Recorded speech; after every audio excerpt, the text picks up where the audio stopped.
Sobat Klik Info.id, kembali lagi bersama saya Sukaidah Hijarani di Bisa Bincang Santai. Dan kali ini saya bersama Bapak Riko Sirait. Halo Bapak, selamat siang. Apa kabar Mbak Sasa? Alhamdulillah baik. Terima kasih sudah bertemu dan berjumpa sama saya. Bapak sangat menyambut dengan baik. Terima kasih Bapak. Saya merasa berbahagia nih Bapak bisa meluangkan waktunya bersama Kehormatan kami. juga buat saya, tim dari Klik Info.id mau datang ke Kodim 0507 Bekasi. Ini merupakan suatu kebanggaan juga buat saya, sehingga bisa berbincang-bincang nanti. Awal mungkin bisa di awal aja kali ya Pak, kita bertanya-tanya seputar santai mungkin ya Pak ya. Boleh banget. Apa aja nih berarti ya Pak ya? Boleh. Kita ngobrol santai, diskusi lah. Yang pertama, Bapak ini kan menjadi Dandim 0507 Kota Bekasi. Nah, awal mulanya gimana tuh Pak bisa termotivasi untuk menjadi tentara gitu? Wah, ini ceritanya sudah 25 tahun yang lalu berarti ini. Saya berdinas menjadi tentara mulai tahun 2001. Awalnya dulu baru lahir tuh saya Pak. Oh iya baru lahir ya? Baru lahir, Pak. Saya udah jadi tentara tuh.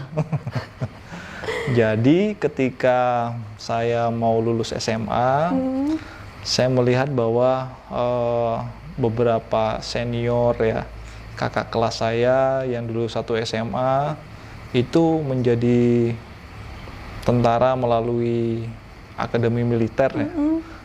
Wah, kok kayaknya keren-keren banget nih gitu. Di samping itu saya juga waktu awal-awal di SMA sudah sering bersama-sama mereka. Dalam arti ada kegiatan-kegiatan olahraga bersama, kegiatan-kegiatan organisasi. Saya melihat sosok-sosok kakak kelas yang berada di lingkungan tentara atau berprofesi jadi tentara pada waktu itu masih menjadi taruna taruna akademi militer. Mereka orang-orang yang punya disiplin, tampilannya rapi, kemudian cara berbicaranya teratur dengan baik. Itu memotivasi saya juga. Wah, saya juga pengen dong jadi kayak gitu. Kita tanya gimana sih jadinya, apa saja yang perlu disiapkan dan sebagainya. Nah, dari situ akhirnya saya menekuni di profesi militer ini. Ya, sampai saat ini 23 tahun ya berarti 22 tahun saya berdinas, bisa mencapai posisi jenjang karir dengan pangkat kolonel dan diberi kesempatan untuk menjadi seorang komandan Kodim. Itu awal mulanya. Untuk mungkin ada pujaan hatinya Pak yang kayak untuk melihat kan tentara yang kakak Bapak bilang tadi kakak kelasnya hebat gitu, yang tangguh gitu. Nah, apa ada dari hati kecil Bapak untuk kayak biar tertarik cewek-cewek dengan saya nih masuk tentara gitu kan terlihat tangguh gitu Pak? Kalau itu sih enggak juga ya. Enggak juga. Kalau saya lihat namanya pendamping hidup atau wanita sebagian besar di Indonesia itu pasti ingin calon pendampingnya orang yang bekerja dengan mapan. Betul. Sehingga saya percaya ketika kita bekerja dengan baik di profesi apapun, tidak hanya tentara ya, saya yakin pasti bisa bertanggung jawab untuk menghidupi keluarganya. Dan rata-rata seluruh wanita bukan hanya di Indonesia, di luar negeri pun pasti yakin kalau suaminya atau calon suaminya itu sudah bekerja mapan dan berpenghasilan, pasti akan menjadi dambaan. Sehingga pada waktu itu saya hanya berpikiran, udah saya bekerja aja, saya berprofesi dengan baik, saya menekuni kedinasan saya, karir saya, dan akhirnya mendapatkan pendamping hidup yang baik juga. Alhamdulillah gitu ya Pak. Nah, berapa lama Pak prosesnya untuk mencapai karir Bapak sampai sekarang ini? Kalau dibilang proses, karir di tentara itu pasti akan identik dengan waktu ya, waktu kedinasan. Jadi ada namanya masa dinas perwira. Karena kita memulainya atau masuknya udah di golongan perwira, 22 tahun itu biasanya sudah mencapai level kolonel seperti saya. Itu sudah melalui pendidikan, penugasan, maupun tour of area, tour of duty, jabatan-jabatan yang harus dilalui sebelumnya. Jadi sebagai seorang dandim, biasanya mereka sudah melalui sebagai seorang komandan batalion. Sebelum menjadi komandan batalion, biasanya dulunya pernah menjadi wadan, wakil komandan, atau menjadi komandan kompi paling enggak, termasuk perwira staf di batalion. Dengan demikian, mundur terus seperti itu, sampai seorang danki berarti dia harus pernah menjadi komandan peleton.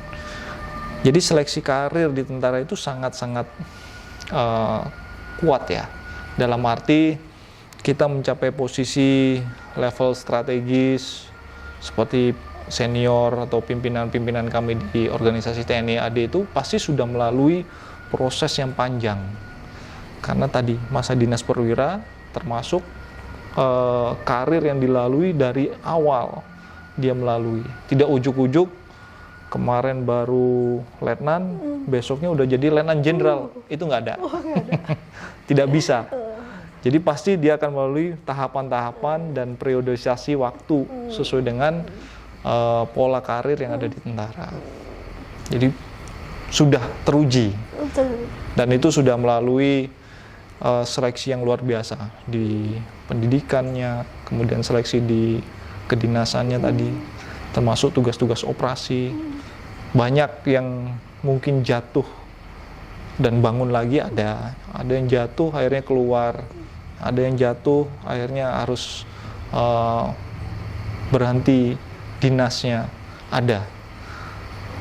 Nah, kelompok-kelompok yang survive itu akan menduduki posisi yang strategis ke depannya. Nah, udah melewati proses yang panjang nih Pak. Nah, ada nggak sih Pak kejadian-kejadian yang lucu, yang mungkin sangat berkesan di hati Bapak selama masa pendidikan Bapak di sana? Kalau kejadian lucu sih, ya di tentara tidak hanya kejadian yang menegangkan ya. Kan banyak ada aja tuh hal-hal Pak yang dikerjain karena senior gitu. Kita pernah namanya senior itu iseng ya, mungkin untuk menghibur hatinya juga, kita disuruh misalnya nyiapin apa? Kita nyiapin makan malamnya dia. Tiba-tiba dia datang jam 10 malam, mungkin lapar, kita masih sama-sama bujangan.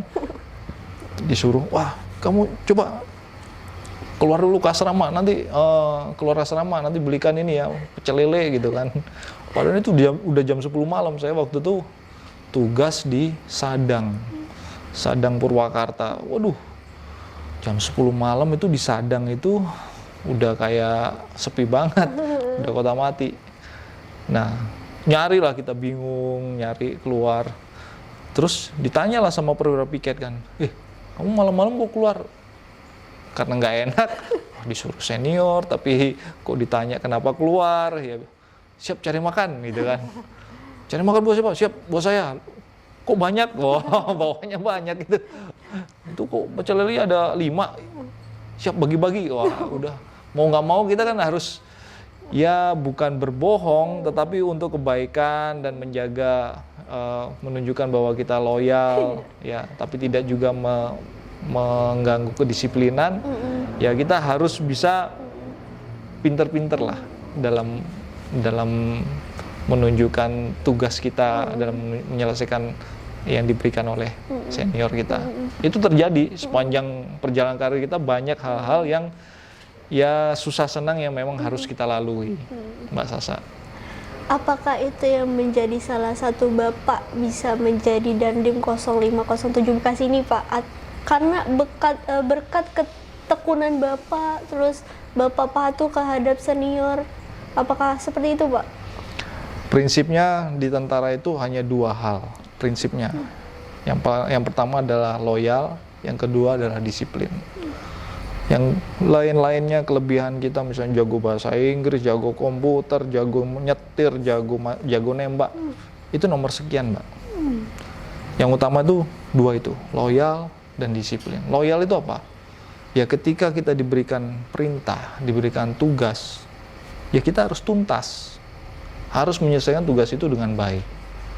Harus bagaimana caranya perintah dari komandan kita, pimpinan kita, atau senior kita, itu kita kerjakan dengan setulusnya, dengan secepatnya, dengan sebaik-baiknya. Itu loyalitas. Dan loyalitas itu 360 derajat. Bukan hanya pada pimpinan atau senior, tetapi juga ada loyalitas horizontal, sesama teman kita. Waktu kita jadi komandan peleton, ya danton yang lain bagaimana? Mereka sedang ada kegiatan, ya kita bantu, kita tolongin. Dan termasuk ke bawahan. Loyalitas kita ke bawahan yang paling mudah dan murah. Ketika kita dihormat, ya kita harus membalas hormatnya.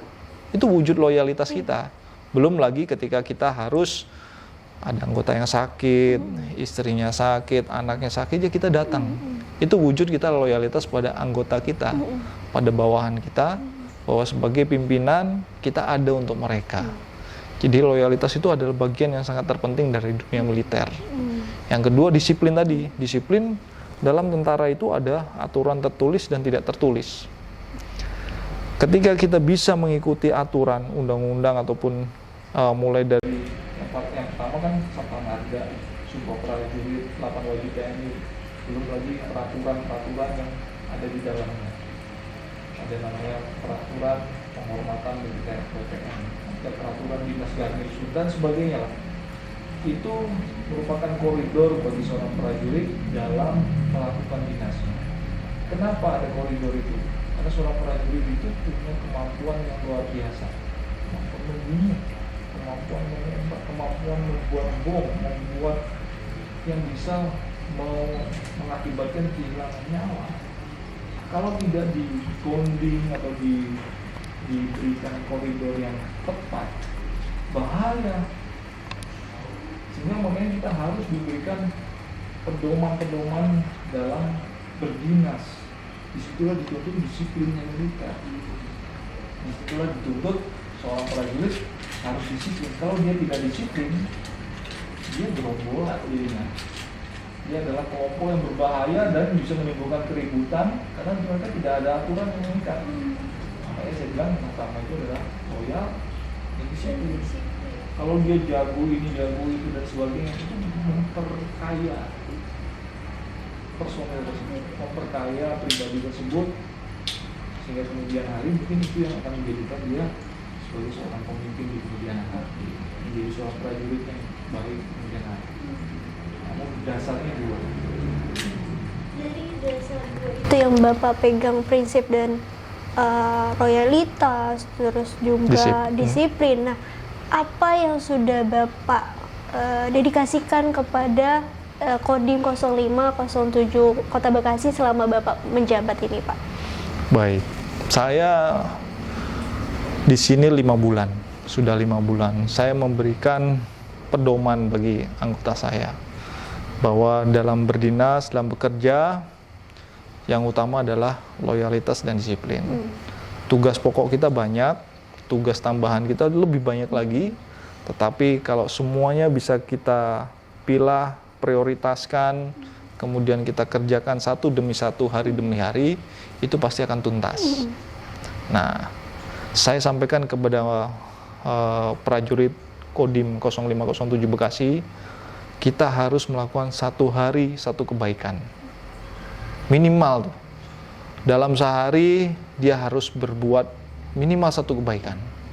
Dengan harapan apakah itu membantu seorang nenek-nenek nyebrang ataupun membantu masyarakat yang ada anak balita yang stunting di wilayahnya ataupun ada yang korban bencana.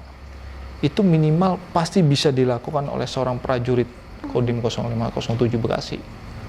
Sehingga mereka bisa berbuat bagi masyarakatnya, bermanfaat bagi sekitarnya. Dan ujung-ujungnya masyarakat secara keseluruhan di Kota Bekasi ini akan mendapatkan kebermanfaatan dari kehadiran prajurit TNI yang di wilayah ini. Itu yang saya sampaikan dan saya setiap hari ingatkan kepada prajurit saya. Satu hari satu kebaikan. Ayo. Tidak ada hal yang tidak mungkin yang bisa kita kerjakan untuk masyarakat kita. Tapi ada nggak sih Pak prajurit yang melanggar hal itu gitu? Kayak, Pak saya capek Pak, saya ngantuk Pak, saya habis begadang gitu. Ya puji syukur alhamdulillah prajurit saya, prajurit yang loyal tadi. Loyal semua, maupun dia habis begadang, habis patroli.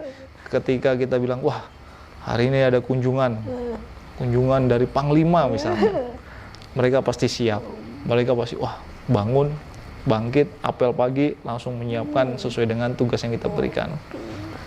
Prajurit yang ada di Kodim ini rata-rata prajurit yang dewasa, jadi mereka sudah melalui paling tidak 10 tahun dinas, jadi mereka sudah tahu tradisi militer, mereka sudah tahu kehidupan militer, pendewasaannya sudah berkembang. Jadi hanya dengan senyuman ataupun hanya sekedar sentilan kecil pun mereka sudah merasa, wah komandan saya harus memerintahkan saya harus melakukan ini, saya harus mengerjakan. Itu langsung dikerjakan. Tidak seperti mungkin yang baru-baru ya, prajurit baru waktu saya pernah di batalion gitu, mereka mungkin baru setahun, 2 tahun, rata-rata harus dikasih tahu dulu, nggak bisa dikasih tahu, harus dijewer sedikit gitu kan, sehingga mau nggak mau akhirnya ujung-ujungnya ya namanya ya seperti bayi lah ya, mereka baru belajar seperti apa sih berkehidupan di dunia militer.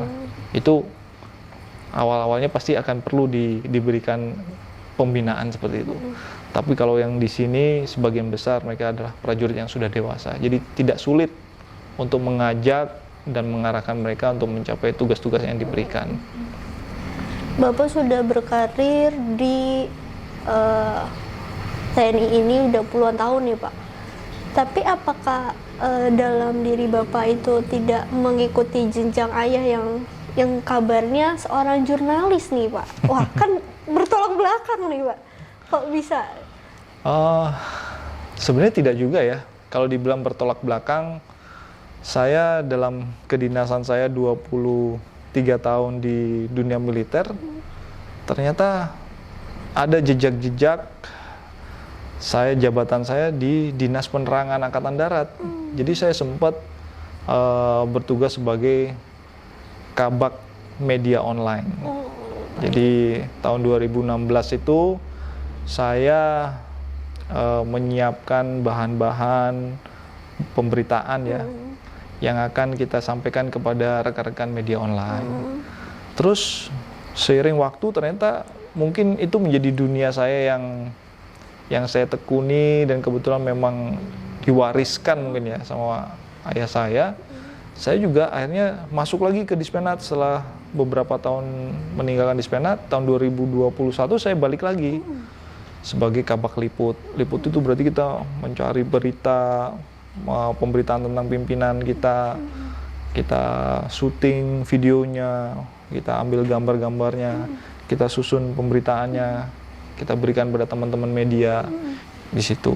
Dan yang terakhir sebagai Kasubdis Pensus, Kepala Subdinas Penerangan Khusus. Pada waktu itu saya memulai suatu media ya, podcast. Kemudian ada satu media sosial yang waktu itu mungkin cukup jarang orang yang menggunakan di TNI, TikTok. Nah, saya bilang, izin pimpinan, ini adalah suatu tempat di mana banyak masyarakat menggunakannya. Kenapa kita tidak memberikan informasi-informasi yang baik dari dunia militer atau dari tugas-tugas kita di lapangan supaya bisa mengisi atau memenuhi orang-orang yang memang sedang ada di pasarnya TikTok ini.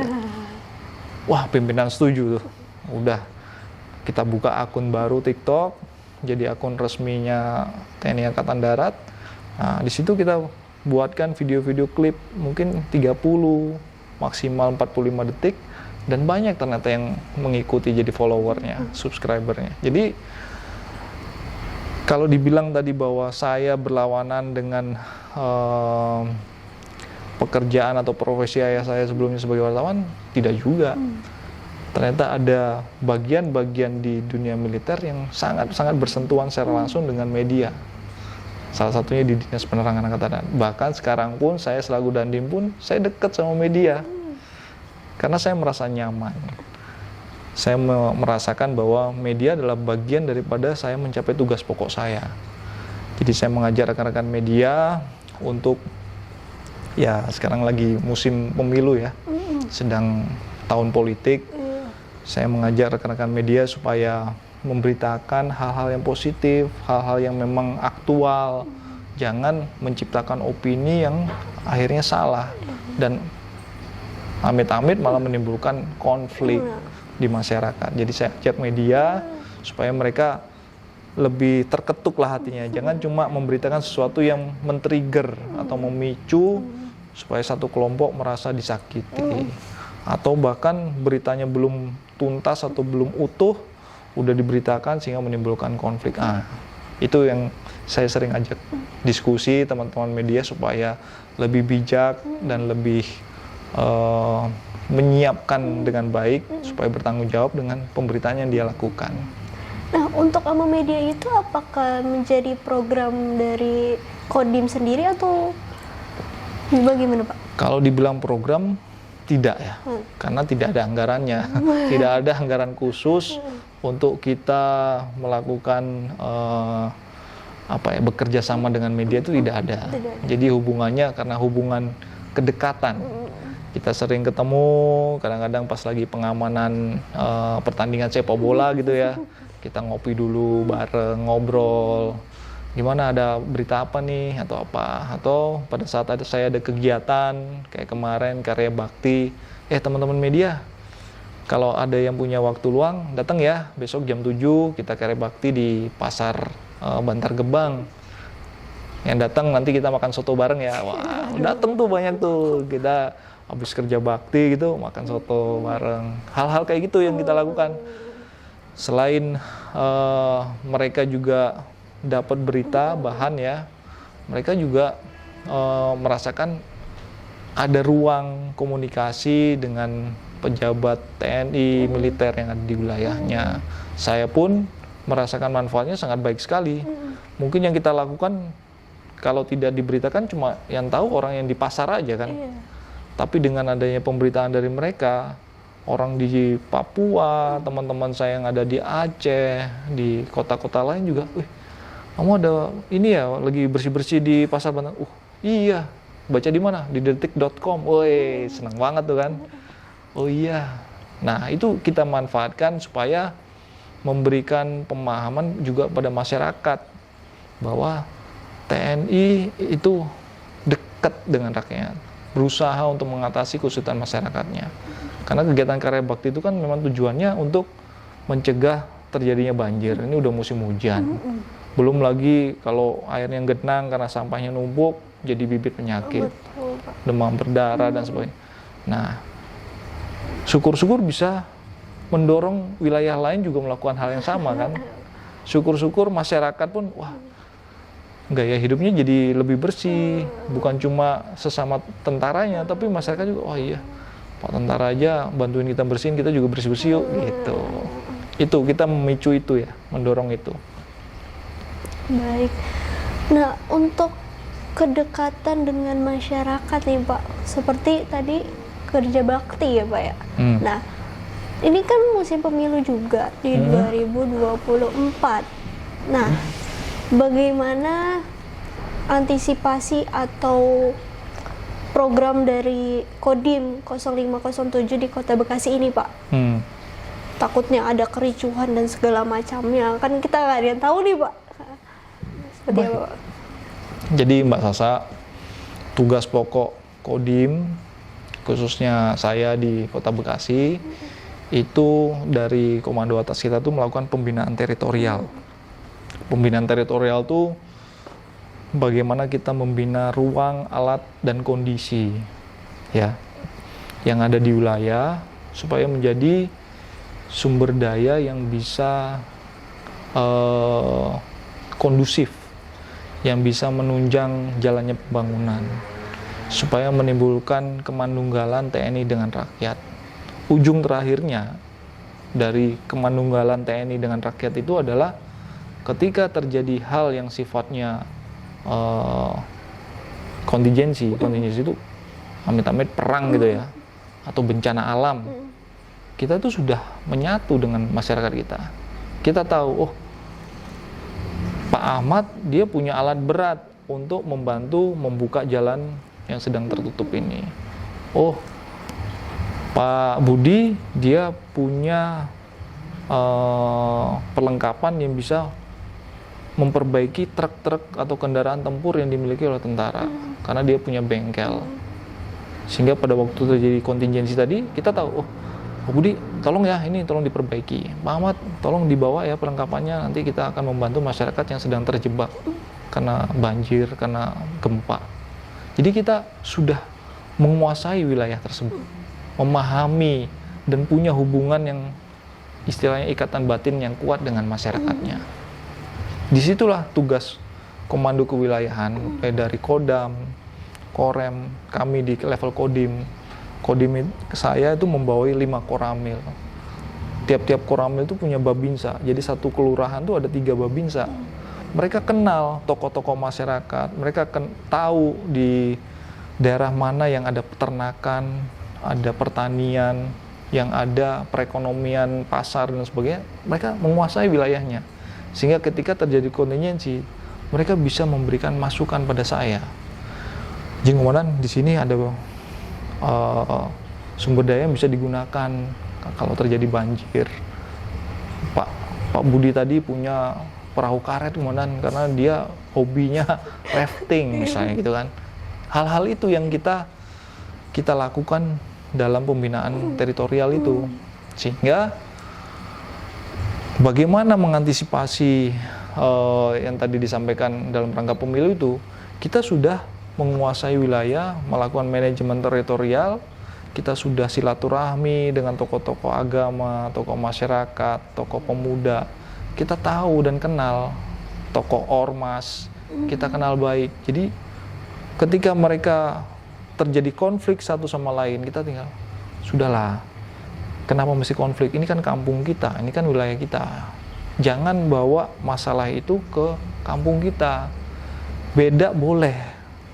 Ya, perbedaan itulah yang disebut sebagai demokrasi kan, menghormati perbedaan satu sama lainnya.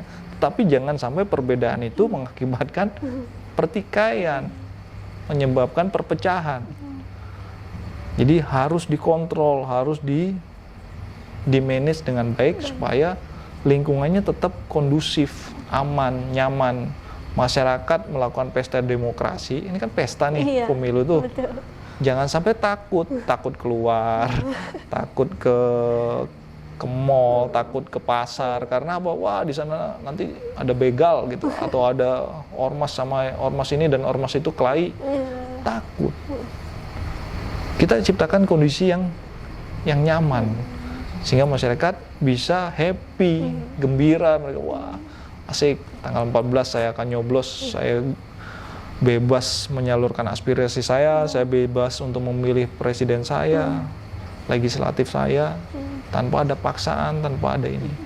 Itu yang kita lakukan. Dan yang pasti, TNI harus menjaga netralitasnya.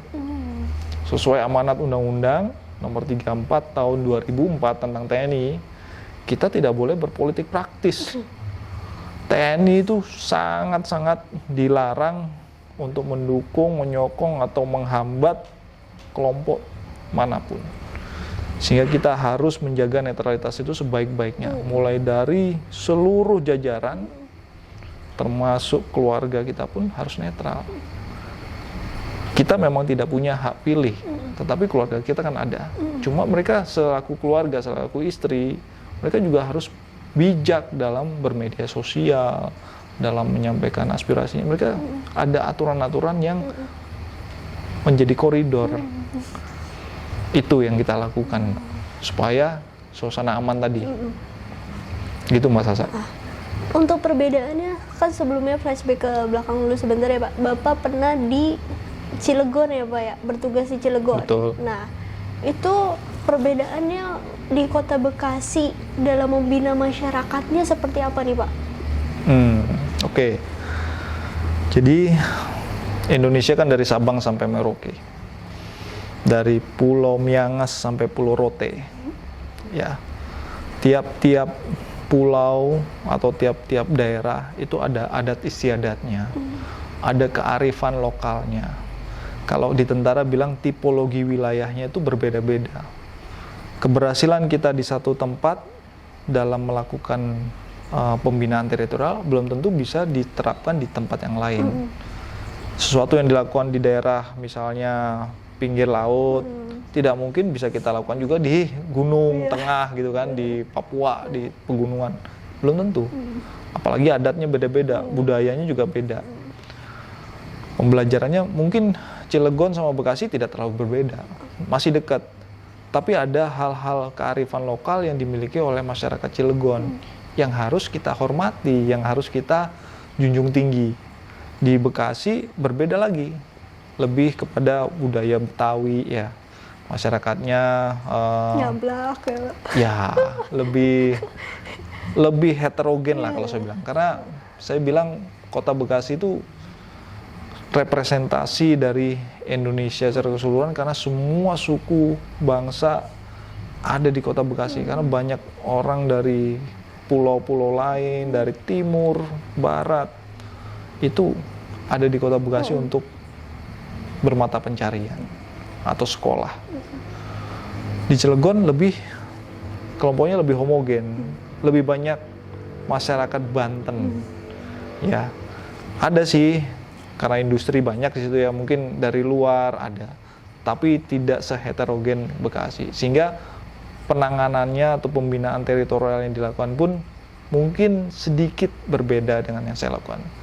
Saya di Banten atau di Cilegon waktu itu lebih banyak pendekatan ke tokoh agama, ulama, pondok pesantren, ya tokoh-tokoh yang sifatnya lebih di masyarakat menengah ke bawah. Tapi saya juga tidak menutup komunikasi dengan para pimpinan di perusahaan, pabrik-pabrik dan sebagainya, supaya saya tahu perkembangan yang ada di situ. Nah, di Bekasi sendiri saya lebih banyak ke tokoh-tokoh ormas ya. Di sini ada FBR, ada Gibas, ada PP dan seterusnya. Ormas di sini cukup banyak dan beragam. Nah, saya cukup dekat sama mereka, termasuk tokoh-tokoh agama, ada beberapa yang memang saya kenal dekat, supaya silaturahminya terjalan, dan pembinaan yang kita lakukan pasti akan lebih efektif ketika kita masuk ke tokoh-tokoh tersebut. Karena tidak semuanya bisa kita sentuh setiap saat kan. Tapi kalau pimpinannya sudah kita kenal dekat, ada hubungan batin yang baik, ada sesuatu terjadi, kita tinggal sampaikan kepada para tokoh itu, dengan harapan mereka lah yang nanti akan mengajak masyarakatnya, mengajak anggotanya, atau mengajak jemaahnya supaya mau menciptakan situasi yang kondusif. Seperti itu, Mbak. Misal itu kan melalui tokoh-tokoh masyarakat dulu untuk disampaikan kepada Bapak gitu, kepada Kodim 07 Bekasi. Nah, tapi ada nggak sih Pak masyarakat yang langsung datang ke sini? Banyak. Contohnya Mbak Sasa, contohnya Pak Ferry ya. Itu kan masyarakat. Iya. Dibilang media, ya juga sih. Iya. Tapi kan saya tidak menutup kemungkinan bahwa siapapun bisa berkomunikasi dengan saya. Mungkin tidak secara langsung seperti ini, tapi ada yang melalui, mungkin tahu nomor saya dari saudaranya atau apa, mereka bertanya, pasti saya jawab. Gitu. Oke Pak, silakan kalau memang sampai perlu harus bertemu, silakan datang ke kantor, menyampaikan. Kalaupun saya nggak ada staf saya, ada dan ramil saya, ada babinsa saya di lapangan yang bisa membantu di lokasi. Kadang-kadang pun ada teman, tetangga atau apa ya, WA gitu. Oke, nanti dibantu ya sama babinsa saya. Ya, nggak kita juga kan yang turun. Kita tinggal telepon, anggota saya yang mungkin di Pondok Gede gitu, Babinsa yang di wilayah Jati Sampurna siapa? Ini itu ada teman kecelakaan, tolong dibantu, dia kesenggol, jadi dibantu, dimediasi. Ya di Indonesia itu kan masih cenderung butuh orang yang menjadi mediator ya dalam menangani suatu permasalahan. Nah, rata-rata kalau TNI hadir di situ, ya orang lebih menghormati lah mediasi yang dilakukan oleh seorang aparat. Karena budaya kita masih seperti itu kan. Coba kalau yang mediasi, wah siapa nih? Karang Taruna, mohon maaf ya, atau apa gitu. Wah nggak mau mereka. Akhirnya malah rame, malah pukul-pukulan, malah konfliknya, malah eskalasinya meninggi kan. Tapi kalau TNI, apalagi mereka sudah biasa menangani permasalahan atau apa, mereka anggota saya rata-rata bisa meredam sehingga permasalahan apapun bisa kita bantu untuk menyelesaikannya. Tapi ada nggak Pak salah satu masalah yang harus Bapak yang turun tangan gitu? Bisa jadi. Contohnya dalam apa tuh Pak? Levelnya ya, misalnya, staf saya sudah koordinasi dengan kepala dinas misalnya. Wah, kepala dinasnya pun mentok nih. Wah, sudah nggak ada nih. Mohon maaf, Pak Kasdim, saya saat ini kondisinya sudah akhir tahun sehingga tidak bisa untuk melakukan kegiatan tersebut. Mau nggak mau, Kasdim akan laporan saya akan mengetok pintunya Pak PJ Wali Kota kan. Pak PJ, ini ada kegiatan yang harus kita lakukan ini Pak PJ. Saya tahu nih akhir tahun, minta tolong Pak PJ. Kita sama-sama yuk, kita bantu pembersihan kali nih. Daripada nanti kita menyesal di kemudian hari, udah banjir baru kita menyesal, mendingan kita cegah dulu, mitigasi dulu, kita bersih-bersih dan sebagainya. Oke, ya udah, saya panggilkan dari dinas yang lain. Nah, akhirnya ternyata ngambilnya bukan yang dari dinas DBMSDA ya, manggilnya dari lingkungan hidup juga ikut, dinas apalagi tuh, dinas kesehatan juga ikut, dinas sosial juga diajak. Nah, ternyata banyak bisa. Nah, disitulah level-level tertentu yang mungkin butuh saya yang turun langsung karena anggota di lapangan Babinsa atau dan Ramil sudah mentok, camatnya juga udah angkat tangan, ya mau nggak mau level bupati atau level wali kota kan yang harus kita mohon bantuannya. Bisa komunikasi itu sesuai dengan tataran kewenangannya. Kalau saya nggak bisa ya saya laporan lagi. Saya laporan ke komandan saya, ke Danrem saya. Komandan udah nggak bisa nih komandan, mohon bantuannya. Oke, kabupaten sebelahnya gitu kan. Kabupaten Bekasi bantu. Akhirnya dibantu. Tapi emang ada Pak, sempat bentrok kayak gitu Pak, kejadian seperti itu? Nggak ada, sampai sekarang belum ada. Belum ada. Saya belum pernah menghadapi satu situasi yang sifatnya konflik sampai skala besar itu nggak ada. Di Indonesia tuh kita masih jadi negara yang saling menghormati, saling menolong satu sama lain. Jadi sejauh ini pengalaman saya 23 tahun dinas tidak ada konflik yang mengakibatkan sampai level itu. Pernah bencana waktu itu waktu saya di Cilegon, wilayah saya salah satunya Kecamatan Anyer dan Cinangka. Itu bencananya karena levelnya lumayan ya. Ibu Bupati, Bu Tatu waktu itu turun ke lapangan juga sama saya. Ternyata dari provinsi menyampaikan, oh ini level bencana skala provinsi katanya. Karena jumlah personil yang meninggal, kerusakan yang terjadi itu harus provinsi yang turut. Karena mengenai beberapa wilayah kan. Wilayah Kabupaten Serang, wilayah Pandeglang, dan Lebak. Jadi dianggap, wah ini kalau sudah seperti ini berarti provinsi yang bermain. Nah, skala-skala seperti itu pernah kita jalani. Nah, kita hanya mendukung pimpinan kita waktu itu, dan rem saya, dan rem 064 Maulana Yusuf waktu itu di level provinsi bekerja sama dengan Pemprov. Kita yang melaksanakan di level bawahnya. Nah, untuk persiapan menjelang menyambut tahun baru, nah Pak? Bagaimana persiapannya apa aja nih Pak untuk Kodim 0507 untuk menertibkan masyarakat? Pasti kan bakalan macet nih Pak. Nah, gimana tuh Pak? Oke, kalau macet sih urusannya dinas perhubungan Boleh, ya. Dinas perhubungan atau lantas.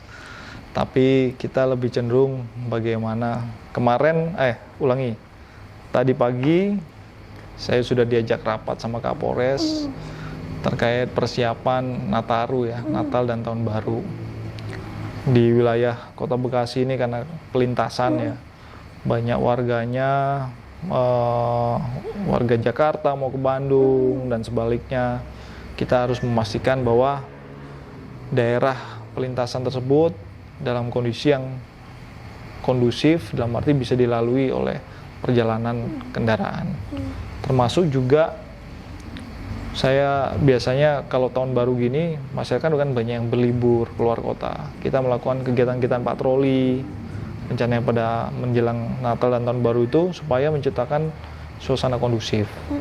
Jangan sampai ada mau itu keributan, mau itu kemalingan, kerawanan pembegalan dan sebagainya itu kita lakukan dengan patroli. Jumlah kita memang terbatas dengan luas wilayah yang sangat besar ini. Kita mengajak Satpol PP, TNI Polri, kemudian mengajak teman-teman yang lain juga untuk melakukan pengamanan hal-hal seperti itu. Termasuk kita menjelang Natal nanti, tempat-tempat ibadah bagi saudara-saudara kita yang merayakan, itu akan kita bantu untuk pengamanannya bersama unsur kepolisian ya, dengan harapan seluruh warga bisa menjalankan perayaan Natal dengan aman, dengan kondusif. Itu yang kita siapkan menjelang Natal dan Tahun Baru ini. Tapi khususnya untuk anak muda nih Pak, pastikan dalam mengingatkan dan membina masyarakat tidak gampang nih Pak. Nah, Bapak untuk mendekat anak muda gimana tuh Pak? Cara pendekatannya gimana tuh Pak? Anak muda ya, Di anak dunia muda, militer kan biasanya dipandang sebelah mata, pasti tentara tugasnya ngapain sih gitu. Iya. Kita sekarang melihat generasi milenial ini kan generasi yang hidup dengan gadgetnya. Saya bermedia sosial, jadi ada hal-hal, himbauan, ajakan, ataupun kegiatan-kegiatan yang kita sampaikan melalui media sosial kita dengan harapan yang tadi itu bukan hanya orang yang merasakan manfaatnya langsung, tetapi orang lain bisa terinspirasi juga. Oh, ternyata ada sekelompok orang namanya institusi TNI yang melakukan hal-hal yang baik. Mudah-mudahan mereka terinspirasi, mereka melakukan hal yang baik juga dengan membantu masyarakat yang membutuhkan dan sebagainya. Atau ketika saya melakukan sosialisasi wasbang, wawasan kebangsaan di universitas atau di sekolah-sekolah SMA, saya menyampaikan, ayo dong generasi muda sekarang, jangan hanya hidup pada dunianya. Mereka sibuk, rata-rata sibuk dengan yang sedang dia geluti pasti game, ya kan, Mobile Legend. Kadang-kadang mereka tidak peduli dengan yang lain. Kalaupun mereka tidak sibuk dengan dunia online-nya itu, mereka sibuk dengan kelompoknya yang mungkin tidak produktif. Yang kadang-kadang hanya geng motor. Salah-salah narkoba, ya kan. Ya minimal udah gaya-gayaan ngerokok, udah ngerasa wah kalau ngerokok udah paling hebat. Hal-hal kayak gitu kita sampaikan supaya mereka, ayo dong, siapa yang akan meneruskan pembangunan bangsa ini kalau bukan kalian? Kalau kalian hebat, kalian maju, kalian menjadi orang yang produktif, pintar dan sebagainya, saya yakin saya pun senang, tenang. Karena nanti saya pensiun berarti saya aman, kondusif lingkungannya, ada yang ngelanjutin mengamankan. Tapi kalau dari sekarang aja kita ngeliat, wah kok anak mudanya seperti ini ya, kan was-was ya, was-was. Wah, padahal saya mau pensiun di sini juga gitu kan. Jangan sampai saya ntar udah tua dibegal lagi gitu kan. Nah, pendidikan atau peningkatan kualitas sumber daya manusia seperti itulah yang kita harapkan dengan menginspirasi mereka, memberikan mereka wawasan, memberikan mereka gambaran bahwa Indonesia ini luar biasa, kaya, luas, beraneka ragam. Ini akan menjadi suatu bangsa yang besar. Kalau tidak dikelola dengan baik, diisi dengan orang-orang yang sumber daya manusia baik, kita jadi penonton semua ntar. Hanya cuma bisa melihat, tidak dapat pekerjaan, ya kan? Yang kerja nanti dengan perdagangan bebas ini yang kerja orang lain semua nanti. Makanya harus dikasih tahu, diberikan pemahaman. Jadi yang namanya bela negara itu bukan cuma mengangkat senjata, tapi mengisi dirinya dengan pelajaran, dengan ilmu pengetahuan. Itu sih yang sering saya sampaikan pada generasi muda, baik secara langsung maupun secara media sosial ya. Harapannya mereka terinspirasi, harapannya mereka mau mengisi diri, termasuk melalui podcast-podcast gini. Apa sih tadi kan pertanyaan-pertanyaan, apa sih yang menjadi kiat, yang menjadi awal mulanya? Ya mudah-mudahan, saya juga dulu terinspirasi karena kakak kelas saya kan. Mudah-mudahan apa yang kita lakukan ini bisa menginspirasi anak-anak muda juga, supaya mereka menjadi generasi yang lebih baik. Seperti itu Mbak Sasa. Harapan kedepannya dan untuk menutup perjumpaan kita kali ini Pak, gimana statementnya untuk anak muda lebih bersemangat dan mencintai bela negara NKRI Indonesia ini Pak? Oke. Harapan saya ke depan, para generasi muda, percayalah bahwa estafet kepemimpinan suatu saat akan berada di tangan adik-adikku sekalian. Siapkan diri dengan belajar yang baik, siapkan diri dengan mencari pengetahuan melalui bacalah buku-buku yang produktif, yang bisa mengisi diri, yang bisa memperkaya kasanah, dan tidak terpengaruhi oleh hal-hal yang negatif, yang sifatnya akan membuat negeri ini atau bangsa ini menjadi terpecah belah. Percayalah bahwa Indonesia adalah bangsa yang besar, bangsa yang kaya, yang suatu saat nanti pasti akan bisa menjadi bangsa yang dikagumi dan dihormati oleh bangsa-bangsa lainnya di dunia. Dan itu ada di masa-masa Anda, di masa-masa adik-adikku ini. Jadilah generasi yang produktif, generasi yang penuh dengan inspirasi, yang bisa mewariskan ke generasi selanjutnya dengan lebih baik. Itu pesan saya, jaga Indonesia sebaik-baiknya. Oke, halo sahabat klikinfo.id, itulah perbincangan kita dengan Dandim 0507 Bekasi, Bapak Riko Sirait. Nah, untuk episode selanjutnya, tunggu saja di klikinfo.id.